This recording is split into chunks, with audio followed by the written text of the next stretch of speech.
My son wrote, "Only my wife's parents are invited for Christmas. We don't want to see you." I silently nodded.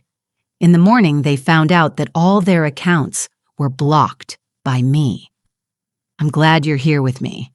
Please like this video and listen to my story till the end and let me know which city you're listening from. That way I can see how far my story has traveled. I thought I knew what happiness looked like. For 68 years, I had built my life brick by brick. A successful career as a school principal, a comfortable home in suburban Connecticut, and most importantly, a loving relationship with my only son, David. After my husband Richard passed away 5 years ago, David became my anchor, or so I believed. The changes started subtly about 2 years after David married Jessica. At first, I attributed it to the natural adjustment of a new marriage. They were busy with their careers. David as a corporate lawyer, Jessica as a marketing executive. I understood I had been young once, consumed by ambition and responsibility. But understanding didn't make the growing distance any easier to bear. The phone calls became shorter. The Sunday dinners I used to host became monthly then quarterly. Mom were just so swamped. David would say his voice apologetic but distant. Jessica rarely spoke to me directly anymore, communicating through David as if I were a client rather than family. When they did visit, Jessica's smile never quite reached her eyes. She would check her phone, constantly making comments about my old-fashioned furniture, or suggesting I might be more comfortable in a retirement community. I tried to be the mother-in-law everyone claims they want, unobtrusive, generous understanding. When they mentioned financial stress from their new house in Westchester, I didn't hesitate. I had been fortunate in life, prudent with investments Richard and I had made together. Over the past 3 years, I had helped them significantly. A down payment here, a car loan there, emergency funds for Jessica's failed business venture. The amounts were substantial, but they were family, my family. Then came Thanksgiving. I had prepared for weeks, excited to host them, as I had done every year since David was born. At 2 p.m., my phone rang. It was David, his voice tight and uncomfortable. "Mom, about Thanksgiving. Jessica's parents really want us there this year. You understand, right?" I did understand. I understood that I was being erased piece by piece, but I said nothing. I spent Thanksgiving alone, staring at a turkey meant for 3, wondering when exactly I had become disposable to my own son. December arrived with its usual festive chaos, neighborhood lights twinkling. Carol singers on street corners, the scent of pine and cinnamon everywhere. I had always loved Christmas. Richard and I had made it magical for David when he was young. Even after Richard died, David and I maintained our traditions. It was our time, sacred and unchanging. Or so I thought.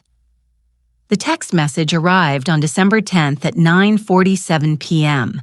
Not even a phone call, a text message. "Mom, about Christmas. Jessica's parents are coming to stay with us. It's going to be their Christmas. Family only. We'll catch up with you in the new year. Hope you understand." My hands trembled as I read it. Family only. As if I weren't family.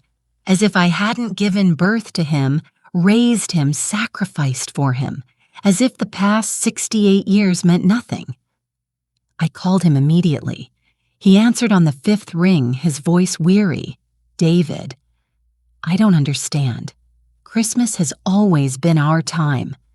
Can't we at least have Christmas Eve together?" There was a pause, then muffled voices in the background. Jessica's voice, sharp and insistent. When David spoke again, his tone had changed, harder, almost hostile. "Mom, you need to accept that things are different now. I have a wife. Her family matters too. You're being selfish. Selfish." The word hit me like a physical blow. "I've never asked you for anything except time." That's not true. His voice rose, and I heard Jessica's influence in every syllable. "You're always guilt-tripping me, always making me feel bad." Jessica says, "You're manipulative." And honestly, I'm starting to see it. My heart pounded in my chest. David, that's not fair. We don't want you there for Christmas, Mom. We need space. We just need you to back off. The line went dead.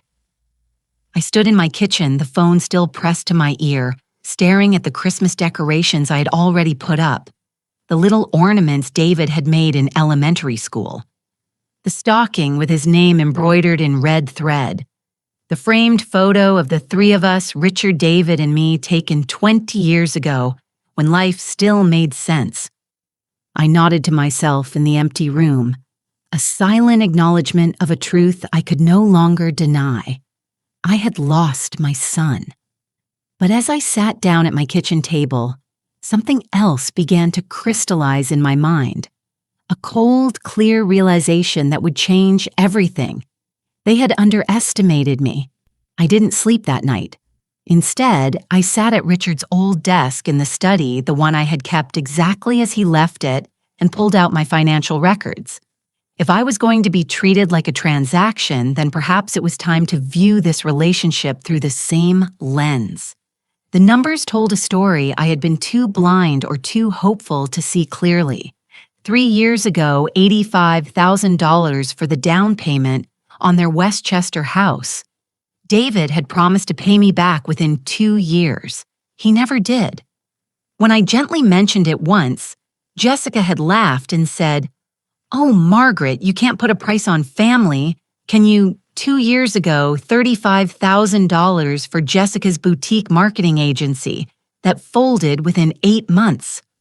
It's an investment in our future, Mom," David had said. The future apparently didn't include my returns. 18 months ago, $42,000 for David's luxury SUV because Jessica insisted his old car was embarrassing.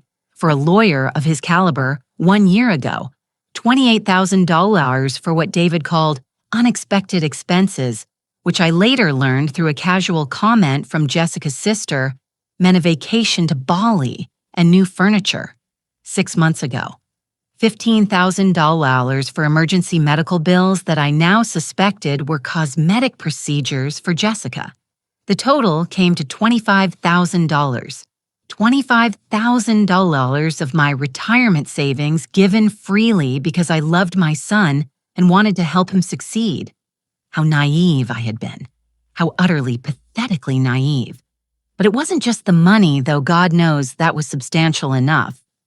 It was the systematic erosion of my place in David's life. Every boundary Jessica pushed David allowed. Every family event I was excluded from, he justified. Every promise broken, every visit canceled, every phone call cut short. I had given them everything, and they had given me exile. My hands shook with something I hadn't felt in years. Rage. Pure, cold, clarifying rage. Richard used to say I was too soft-hearted, too willing to see the best in people. Margaret, he'd tell me with that gentle smile of his, "One day, someone is going to mistake your kindness for weakness. Don't let them walk all over you." I had laughed it off then. Richard had always been the pragmatic one, the businessman, while I was the nurturer, the peacemaker. "Well, Richard," I thought bitterly, "you were right, but I wasn't going to be walked over anymore." I pulled up the bank records on my computer, my fingers moving with surprising steadiness. David and Jessica didn't know the full extent of what I had done for them. Not legally, anyway. When I had helped with the house down payment, I had been listed as a co-signer on their mortgage due to their insufficient credit at the time.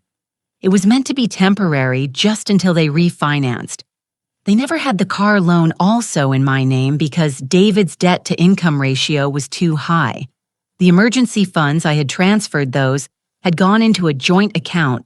I had helped David set up years ago an account I still had access to, though I had never thought to use it. Jessica's failed business. I had been listed as a guarantor on the commercial lease, a detail I had forgotten until now. I had left myself open to their manipulation. Yes, but in doing so, I had also retained leverage I hadn't even realized I possessed. A plan began to form in my mind, cold and precise. I wasn't going to beg for their love. I wasn't going to plead for a place at their Christmas table.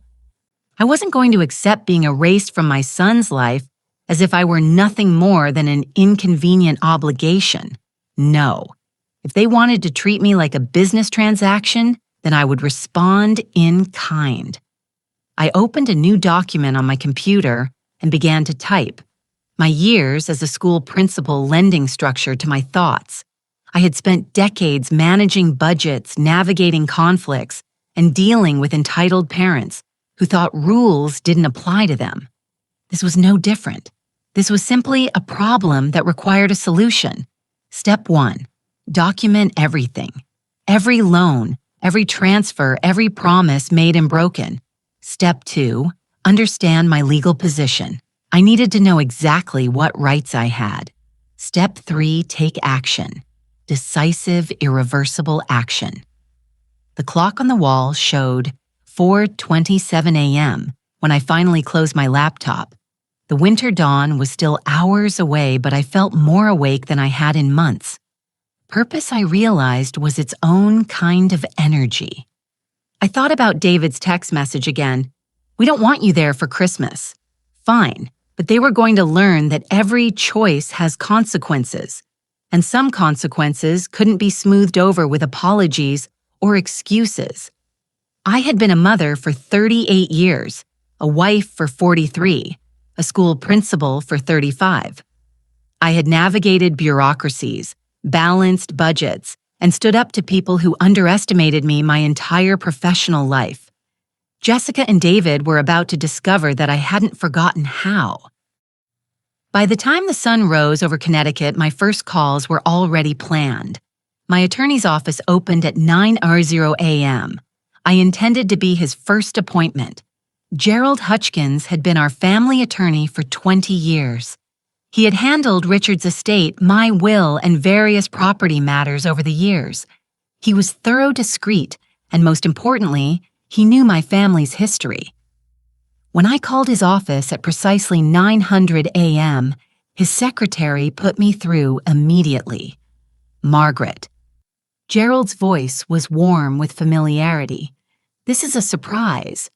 What can I do for you? I need to discuss some financial matters, Gerald. Urgently, can you see me today? There must have been something in my tone because he didn't hesitate. Come in at 11. I'll clear my schedule. His office in downtown Hartford was exactly as I remembered. Mahogany furniture walls lined with law books and the faint smell of old paper and leather. Gerald himself was in his early 70s, silver-haired and sharp-eyed. He gestured me to a chair and poured 2 cups of coffee without asking. You look like you haven't slept, he observed. I haven't. I set down my folder of documents. I need to know what legal recourse I have regarding loans I made to my son and daughter-in-law.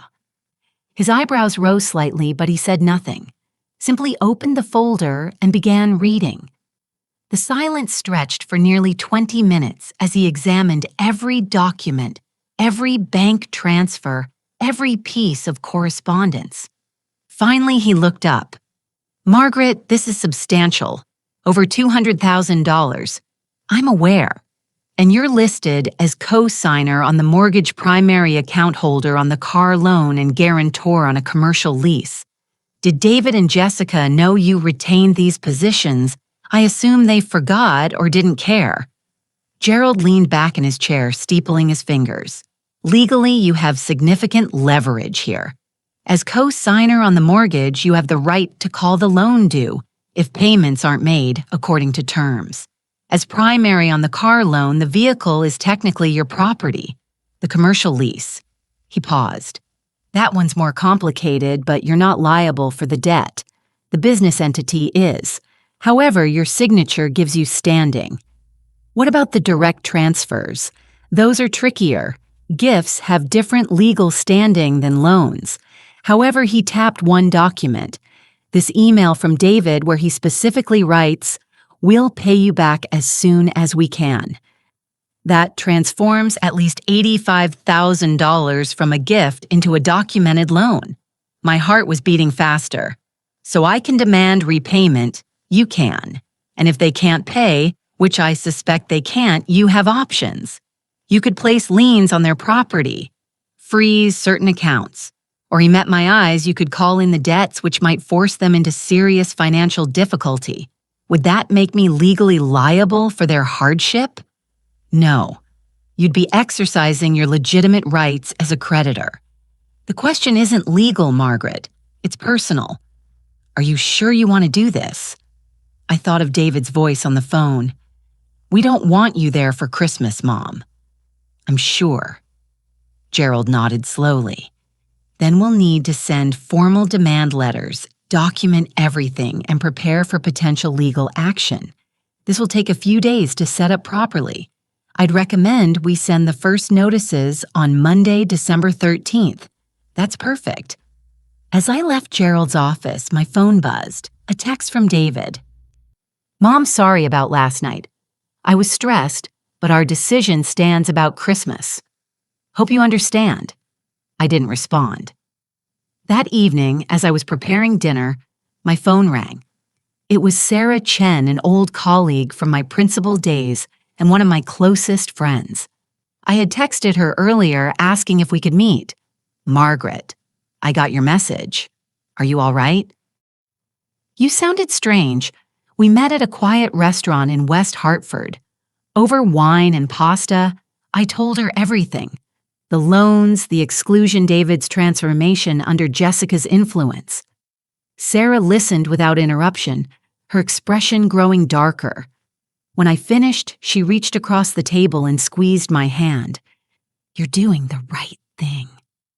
Sometimes love means setting boundaries, even if it hurts. I keep wondering if I'm being vindictive. Vindictive would be destroying them for revenge. You're simply protecting yourself from being exploited. There's a difference. As we left the restaurant, Sarah hugged me tightly. Call me if you need anything anytime. That night, I slept better than I had in weeks. On Saturday morning, December 11th, something unexpected happened. My doorbell rang at 10:00 a.m. I opened it to find Jessica standing on my porch alone, wearing an expression that was almost friendly. Margaret, I hope I'm not disturbing you. I was in the neighborhood and thought I'd stop by.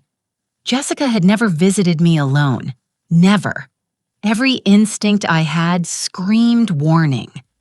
Come in, I said carefully.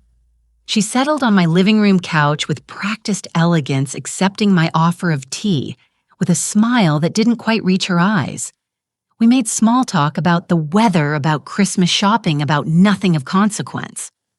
Then she leaned forward, her voice dropping to something almost conspiratorial. Margaret, I want to apologize for how things have been. I know David was harsh on the phone. He's just under so much pressure at work, and I think he took it out on you. She paused. The thing is, we're going through a really difficult time financially. David didn't want to worry you, but his firm might be doing layoffs, and we're stretched so thin already. There it was, another request for money wrapped in manipulation and false concern. But this time, I had something I hadn't had before. My phone, sitting face up on the coffee table between us, was recording everything. I had started the voice memo app before opening the door, a precaution born from years of dealing with difficult parents who later claimed I had said things I hadn't. So I was hoping Jessica continued that, maybe you could help us one more time. Just $30,000 to get us through the next few months. I know you've been so generous, and we really do appreciate it even if we don't say it enough. Her smile widened. And of course, after Christmas, we'll make more effort to include you. Maybe a nice dinner in January. Financial manipulation, emotional blackmail, and a promise she had no intention of keeping. All recorded. I smiled at her.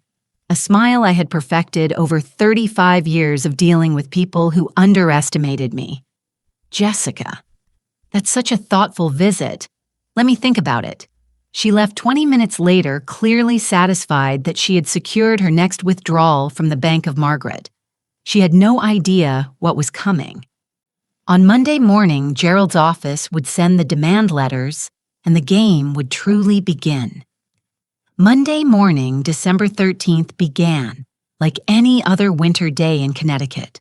Gray skies, frost on the windows, the distant sound of traffic. But for David and Jessica, it was the morning their world began to collapse. Gerald had been thorough. By 9:00 a.m., 3 separate demand letters had been delivered via certified mail and email. One regarding the mortgage co-signature and demanding either removal of my name or full repayment of the $85,000 down payment I had provided. One regarding the car loan which I was calling due immediately, and one formally documenting all financial transfers as loans rather than gifts, with a demand for a repayment plan within 30 days. By 1:00 a.m., Gerald had also initiated a freeze on the joint account that still had my name on it, an account containing roughly $12,000 of what David and Jessica considered their money. I was in my kitchen drinking coffee and reading when my phone exploded with calls. First David, then Jessica, then David again. I let them all go to voicemail. Finally, a text from David in all caps. "What the hell did you do? Call me now." I waited 2 hours before calling back. David answered on the first ring. "Mom, what is this? Are you insane? You're trying to take our house, our car." His voice was frantic, angry, scared. "Good. I'm not trying to take anything, David. I'm simply asking for what I'm legally owed. You borrowed money from me. I'd like it back. Borrowed. You gave it to us. You said it was to help us. And it was. But you promised to pay me back. You said as soon as we can. Do you remember that email? David, my attorney, certainly does. There was a choking sound on the other end. You went to a lawyer against your own son. I went to a lawyer to protect my financial interests after being excluded from your life and treated like an ATM machine. There's a difference. This is Jessica's doing, isn't it?" His voice turned venomous. "She always said you were controlling and manipulative." "Jessica," I interrupted coldly, "came to my house 2 days ago asking for another $30,000 after you told me I wasn't wanted at Christmas. After 3 years of taking my money without a single payment back. So please, David, tell me more about who's manipulative." Silence. Then Jessica's voice in the background, sharp and angry. The phone muffled as they argued. When David came back, his tone had changed. Harder, more threatening. "You do this, you'll never see us again. Never meet your grandchildren if we have them. You'll die alone, Mom. Is that what you want?" The words should have hurt. Perhaps they would have a week ago. Now they simply confirmed everything I already knew. If your love was conditional on my money, David, then I never had you anyway. The letters stand. You have 30 days. I hung up. Within an hour, they were at my door. Both of them dressed in their expensive clothes, bought with my money, faces flushed with rage. I watched through the window as they rang the doorbell repeatedly, David shouting, "Mom, open the door, we need to talk about this." I didn't move from my kitchen table. Margaret. That was Jessica. Her voice shrill. "You can't do this. We'll fight you. We'll tell everyone what kind of person you really are." Still, I sat silent, unmoved. They stayed for 20 minutes, their voices growing more desperate, their threats more wild. Jessica threatened to go to the police. David threatened to sue me. Jessica claimed I was mentally incompetent. David pounded on the door hard enough that I worried about the frame. Finally, blessedly, they left. My hands were shaking. My heart was racing. Despite my cold exterior, despite my careful planning, the confrontation had shaken me more than I wanted to admit. These were people I had loved, people I had trusted, and they had come to my home not to apologize, not to make amends, but to intimidate me into submission. I called Sarah. She came over immediately, took one look at my face, and wrapped me in a hug. "You did the right thing," she said firmly. "Don't let them make you doubt that." That night, I unplugged my phone. The next day, I ignored all emails. For 3 days, I gave myself permission to simply breathe, to process, to grieve for the relationship I had lost, or perhaps had never truly had. I went to yoga classes I had been neglecting. I had lunch with old friends. I sat in my living room and allowed myself to cry for the son I had raised, the boy who had once told me I was his hero. That boy was gone, or perhaps he had never existed the way I remembered. On Thursday, December 16th, I turned my phone back on. 73 missed calls, 42 text messages, most from David and Jessica, ranging from apologetic to threatening to bizarrely cheerful, as if nothing had happened. One message, however, stood out. It was from David's number, but the tone was different. Margaret, this is Robert Miller, David's senior partner at the firm. I hope we can discuss this matter reasonably. Perhaps lunch tomorrow. I think there's been a misunderstanding that we can resolve. So they were bringing in reinforcements. How predictable. I texted back, Mr. Miller, any communication should go through my attorney, Gerald Hutchkins. Thank you. I felt stronger now, steadier. The 3 days of rest had given me perspective and renewed determination. This wasn't over. Not by a long shot, but I was ready for whatever came next. The attempts at manipulation came from unexpected directions. On Friday morning, I received a call from Patricia Holbrook, a woman I vaguely knew from church, but had never been particularly close to. Her voice was sweet, concerned, laced with false intimacy. Margaret, dear, I heard about the terrible misunderstanding between you and David. You know, family conflicts can be so painful. I went through something similar with my daughter, and I found that forgiveness and flexibility are so important. Sometimes we have to be the bigger person.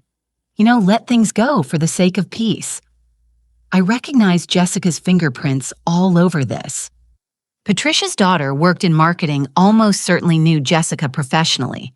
Patricia, I appreciate your concern, but this isn't a matter for forgiveness. This is a matter of respect and financial responsibility. Oh, but Margaret, at our age, is money really worth losing your son over? At my age, Patricia, I've learned that people who truly love you don't require payment for their presence. I hung up before she could respond. The same afternoon, I received an email from someone claiming to be a financial counselor offering free mediation services for family financial disputes. The email address, however, traced back to an IP address in Westchester County. How sloppy. Then came the letters. 3 of them delivered over the weekend, each handwritten on expensive stationery. The first was from Jessica's mother, Martha, whom I had met exactly twice. It was a masterpiece of passive-aggressive manipulation.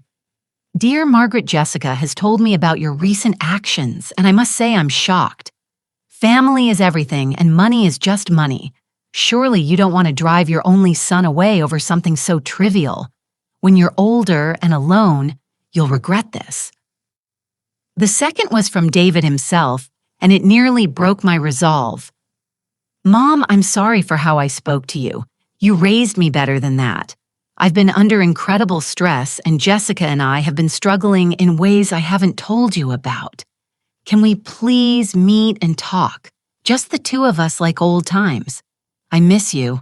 I miss Dad. I miss who we used to be. Please give me a chance to make this right. My hands trembled as I read it. This was the son I remembered, vulnerable, honest, reaching out. For a moment, I almost picked up the phone.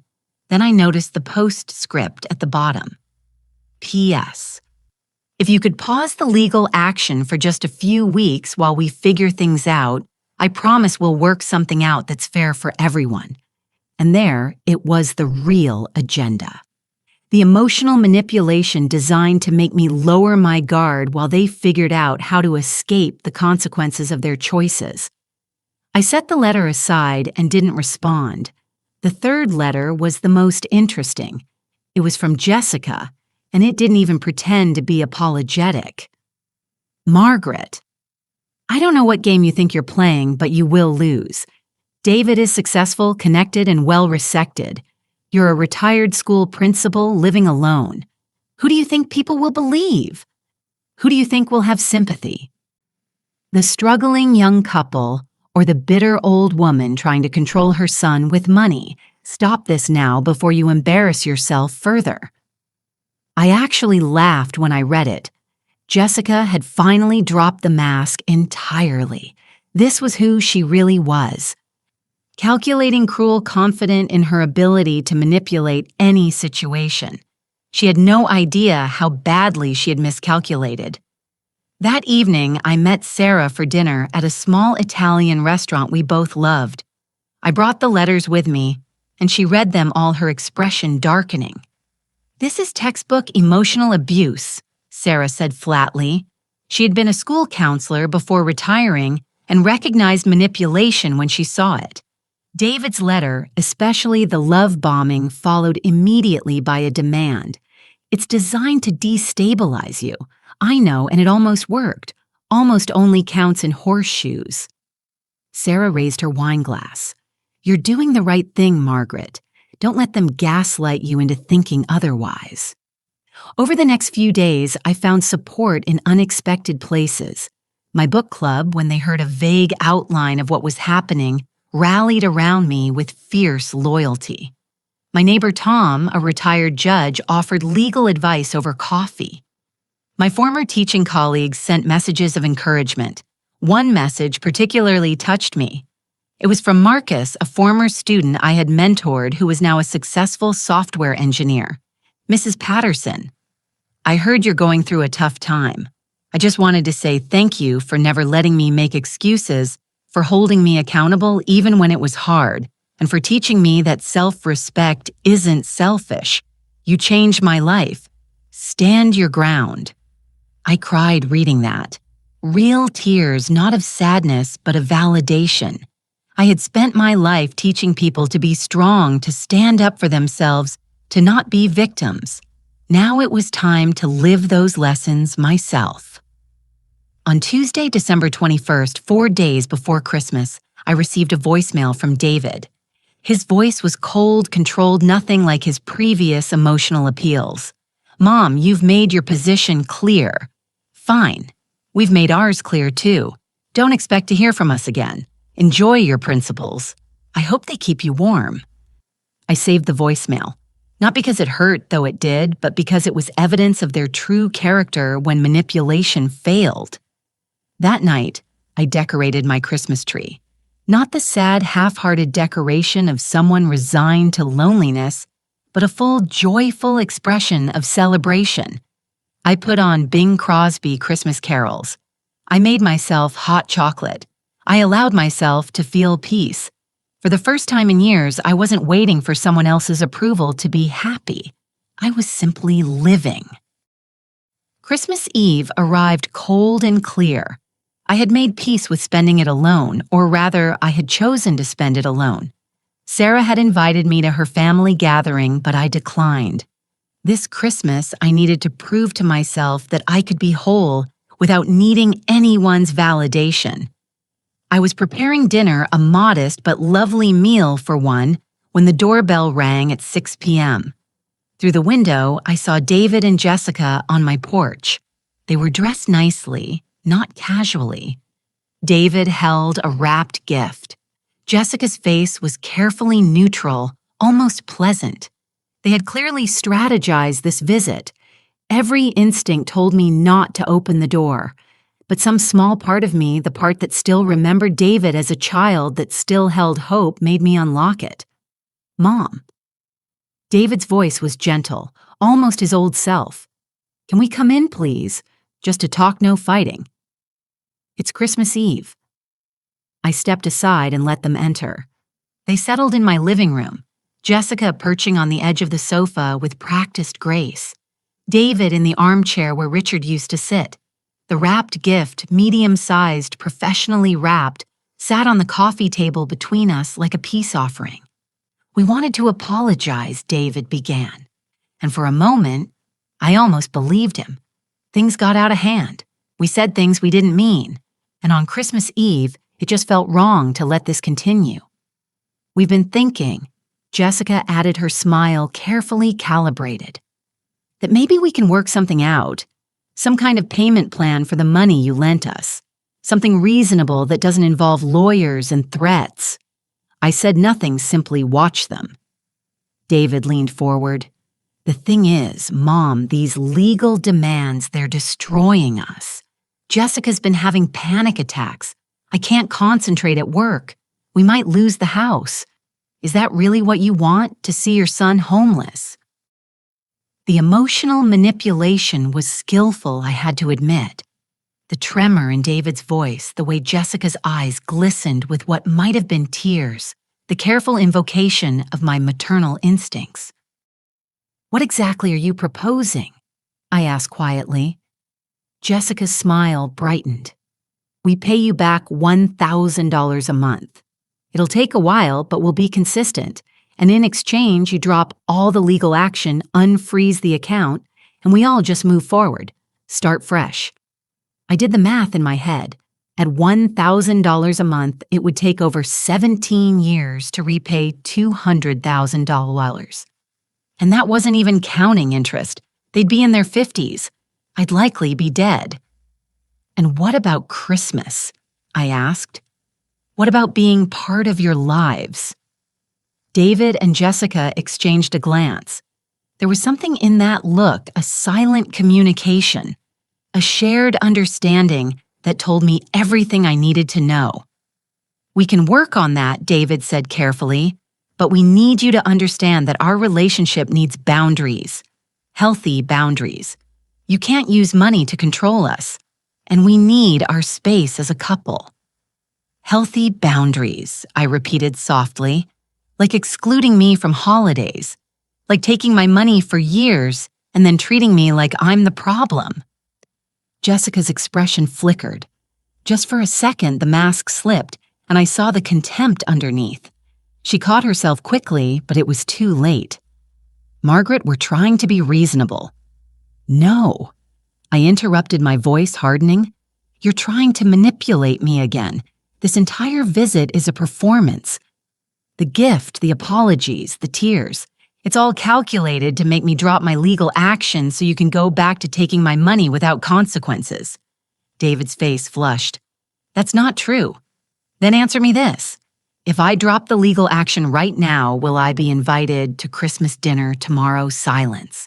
The kind of silence that speaks volumes. Jessica stood abruptly, her pleasant facade cracking. This is exactly what I told David. You can't be reasoned with. You're not interested in family. You're interested in punishment. You're a bitter, lonely old woman who uses money to manipulate people because it's the only power you have left. Jessica David started, but she was on a roll now, her voice rising. No, David, she needs to hear this. She's been playing the victim, but look at what she's doing. She's trying to destroy us. Take our home, our car, our security, all because her feelings were hurt. This isn't about love or family. This is about control. This is about an old woman who can't accept that her son grew up and chose his wife over his mommy. The venom in her words was shocking in its intensity. David looked horrified, but he didn't contradict her. He didn't defend me. He just sat there torn between his wife and his mother, ultimately choosing silence. I stood up slowly, walked to the door, and opened it. Get out of my house, Mom, David started. Get out. Jessica grabbed her purse and stalked out her heels, clicking sharply on my hardwood floor. David lingered, his face anguished. She didn't mean. She meant every word, and you let her say it. You sat there and let your wife speak to your mother that way. So yes, David, get out. He left. The gift remained on my coffee table unopened. After they were gone, I locked the door and leaned against it, my whole body shaking, not with sadness, with rage. Pure, clarifying rage. They had come to my home on Christmas Eve not to reconcile, but to manipulate me one final time. They had offered false peace, false promises, false hope, all designed to make me abandon my position so they could return to exploiting me. Jessica's words echoed in my mind. An old woman who uses money to manipulate people because it's the only power you have left. The projection was almost funny. She had just described herself. I walked to my phone and texted Gerald. No settlements, no compromises. Take this all the way. His response came within minutes. Understood. Merry Christmas, Margaret. You're doing the right thing. That night, I didn't cry. I didn't collapse. I didn't question my choices. Instead, I ate my Christmas Eve dinner, drank a glass of Richard's favorite wine, and felt something I hadn't felt in years. Freedom. The meeting took place on January 12th in Gerald's conference room, a neutral space with floor-to-ceiling windows overlooking Hartford. David and Jessica arrived with their attorney, a young man named Bradley Stevens, who looked like he'd just passed the bar and was already in over his head. I arrived with Gerald, who carried 2 thick folders of documentation. The tension in the room was palpable. Jessica wouldn't look at me. David stared at the table. Their attorney attempted a professional smile that didn't quite land. Thank you all for coming. Gerald began, his voice measured and calm. I believe we can resolve this matter efficiently if everyone approaches it honestly. Bradley Stevens cleared his throat. My clients are prepared to offer a reasonable settlement. They acknowledge that there may have been miscommunications about the financial arrangements, and they're willing to establish a payment plan. $200,000, Gerald interrupted smoothly, plus interest accrued since the dates of the loans. That comes to approximately $223,000. Your clients have 30 days to pay in full, or we proceed with legal action to enforce collection through liens, asset seizure, and garnishment of wages. Jessica's head snapped up. That's insane. We don't have that kind of money. Then perhaps you shouldn't have borrowed it, I said quietly. David finally looked at me, his expression pleading. Mom, please be reasonable. We can't possibly let me show you something, I said, pulling out my phone. I placed it on the table and pressed play. Jessica's voice filled the conference room. So I was hoping that maybe you could help us one more time. Just $30,000 to get us through the next few months. I know you've been so generous, and we really do appreciate it, even if we don't say it enough. And of course, after Christmas, we'll make more effort to include you. Maybe a nice dinner in January. The color drained from Jessica's face. This recording, Gerald explained, was made on December 11th, one day after David told Margaret she wasn't welcome at Christmas. It demonstrates a clear pattern of financial manipulation, emotional exploitation, and false promises. That's illegal, Jessica burst out. You can't record someone without their permission. Actually, Gerald said with a slight smile, Connecticut is a one-party consent state. Margaret was fully within her rights to record a conversation taking place in her own home. And this recording transforms several of the cash transfers from gifts into documented loans, as it establishes a pattern of borrowing with implied repayment. Bradley Stevens looked like he wanted to crawl under the table. Let me confer with my clients. There's more, I said coldly. I pulled out a stack of printed documents, text messages, emails, bank statements, a 3-year pattern of taking my money while systematically excluding me from your lives, taking and taking and taking, then calling me manipulative when I finally said no. I slid one particular email across the table, the one where David had written, We'll pay you back as soon as we can about the house down payment. Every lawyer in Connecticut will see this as a loan, not a gift. You promised repayment in writing. David's hands were shaking. Mom, we didn't mean. What didn't you mean, David? The exclusion, the insults, the attempt to manipulate me on Christmas Eve. Which part didn't you mean? Jessica suddenly stood her chair, scraping loudly. You're a spiteful old who can't accept that David chose me over you. This whole thing is about jealousy and control. The room went silent. Gerald's voice was ice. Miss Miller, I strongly suggest you compose yourself. Outbursts like that in a legal proceeding don't help your case. Legal proceeding. This isn't a courtroom. Not yet.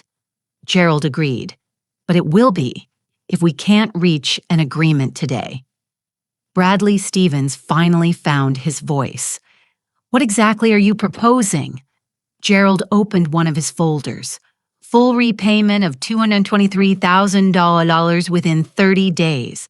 If they cannot pay in full, we will accept the following: immediate surrender of the vehicle purchased with Margaret's money, removal of Margaret's name from the mortgage with full reimbursement of the down payment she provided, and a structured settlement for the remaining balance secured by liens on any other assets they possess.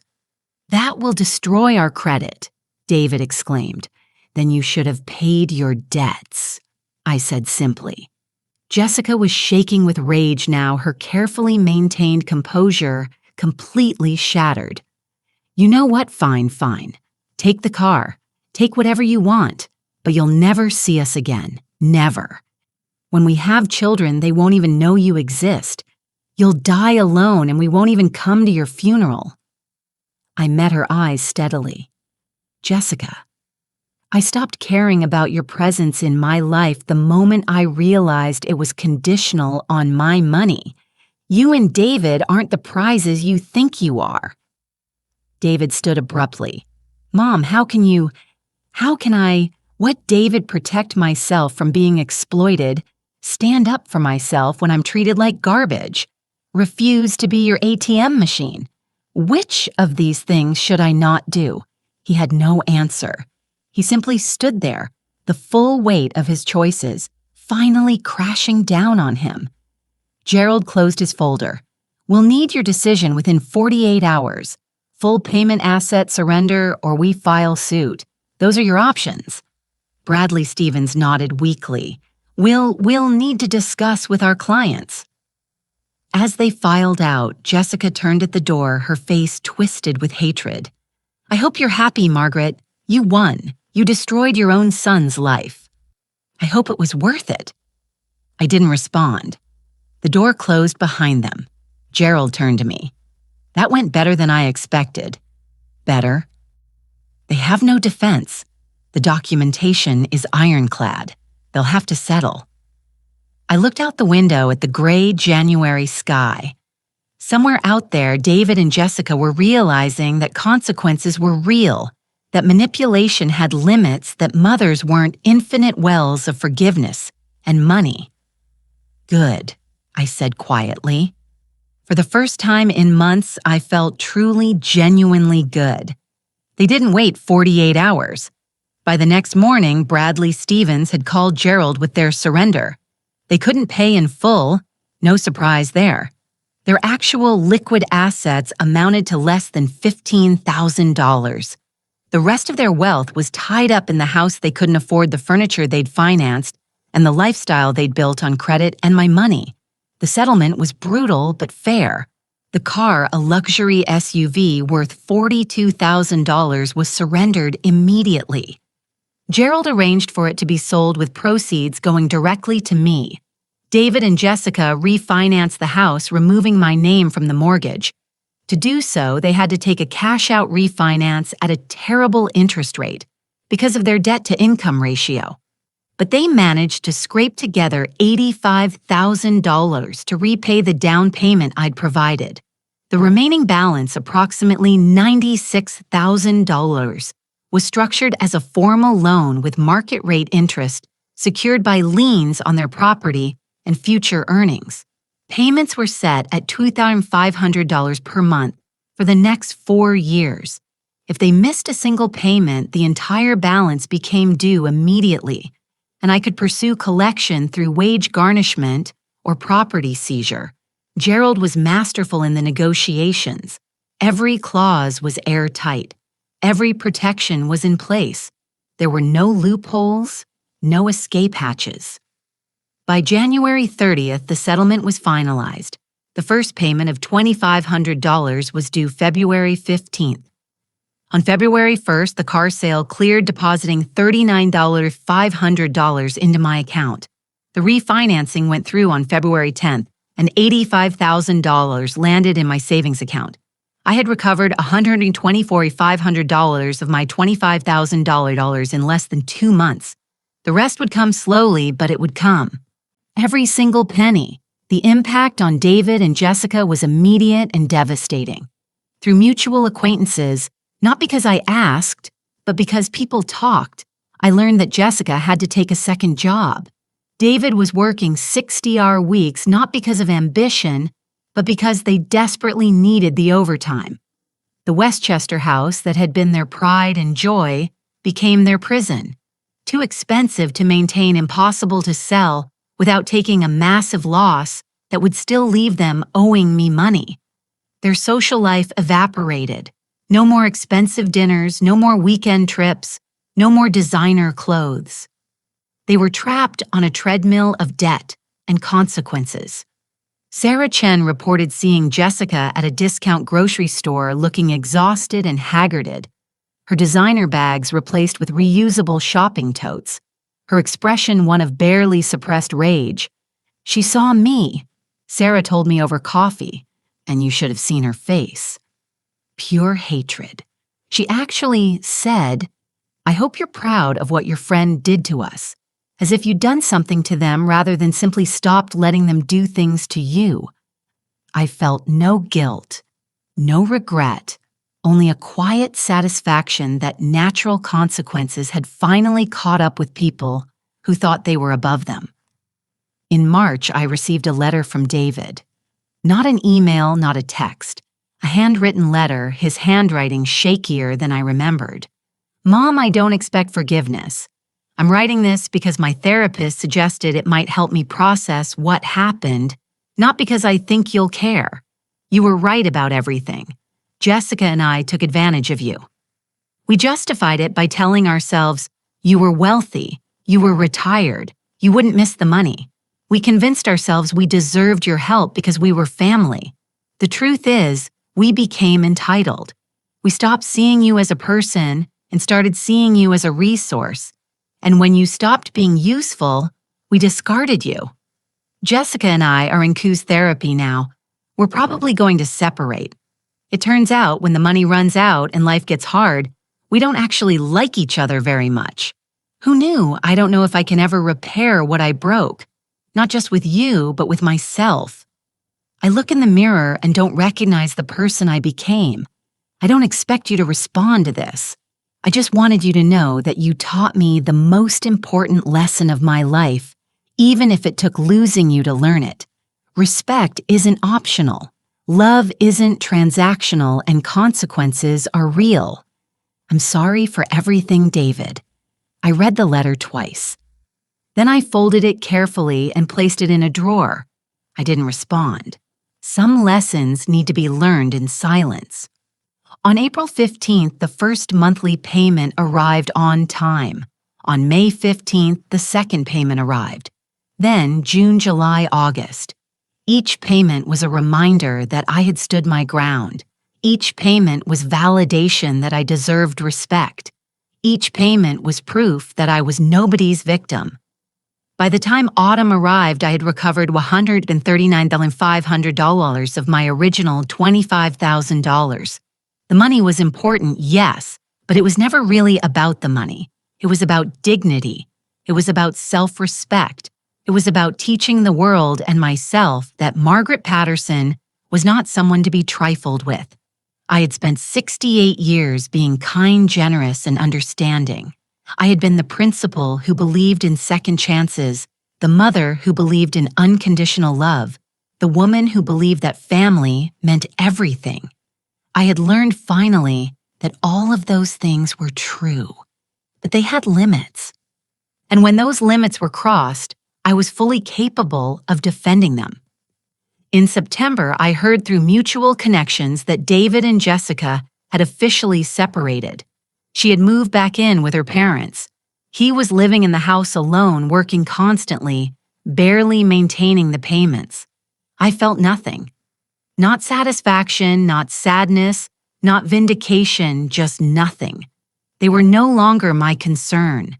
They were simply two people who had made choices and were living with the consequences.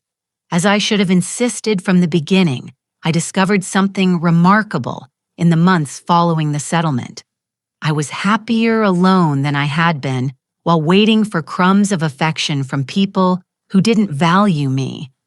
The first thing I did was redecorate. I hired a designer, and by October, my home had been transformed. Rich blues and emerald greens replaced the safe neutrals. The dining room became a bright studio where I started taking watercolor painting classes, something I'd always wanted to do. I traveled. In November, I took a 2-week trip to Portugal with Sarah. In December, I joined a group tour to Morocco. You're glowing. Sarah told me, I haven't seen you this alive in years. In January, I volunteered to mentor new teachers at my old school district. I joined a book club, a hiking group, and a local theater company. My calendar was full, not with obligations, but with choices. My home, once silent and sad, was frequently filled with friends. Meanwhile, David and Jessica's lives continued their downward spiral. Jessica's parents couldn't support her indefinitely. By March, she was renting a studio apartment, working 2 jobs, marketing and waitressing on weekends. She'd lost her polished appearance and had a brittle, angry energy that drove people away. David was drowning. The mortgage, utilities, maintenance, and monthly payments to me were too much. He'd been passed over for a promotion. A relationship with a paralegal ended when she learned about his financial mess. Marcus, my former student, reported, "Your son looks defeated." Mrs. Patterson, just an exhausted guy paying his debts, living in a house too big for him. In June, sitting in my newly landscaped garden, I allowed myself to think about David. I didn't hate him. I simply didn't wish anything for him anymore. He was a closed chapter. By August, I had recovered $154,500 of the original $25,000. The payments continued like clockwork. That was enough. It was everything. So what did I learn from all of this? I learned that love without respect is manipulation. I learned that generosity without boundaries is exploitation. And I learned that being a mother doesn't mean accepting mistreatment from your children, the hardest lesson. Sometimes protecting yourself means losing people you love. But here's the truth: they don't tell you. If someone's love is conditional on your silence about your own mistreatment, you never really had them in the first place. Today at 69, I'm happier than I've been in a decade. My life is full. My friendships are real. And my self-respect is intact. David makes his payments on time. We don't speak. Maybe someday that will change. Maybe it won't. Either way, I've learned that my happiness doesn't depend on his presence. So I have a question for you. What would you have done? Would you have forgiven them and dropped the legal action? Would you have demanded accountability like I did? Or would you have found a different path entirely? Think about the people in your own life who take without giving, who demand without reciprocating, who love you only when it's convenient. What are you going to do about it? Leave a comment below, share your story, and if this resonated with you, subscribe for more. Sometimes the hardest stories are the ones we need to hear most. Thank you for listening to mine. Remember, you teach people how to treat you. Make sure you're teaching the right lessons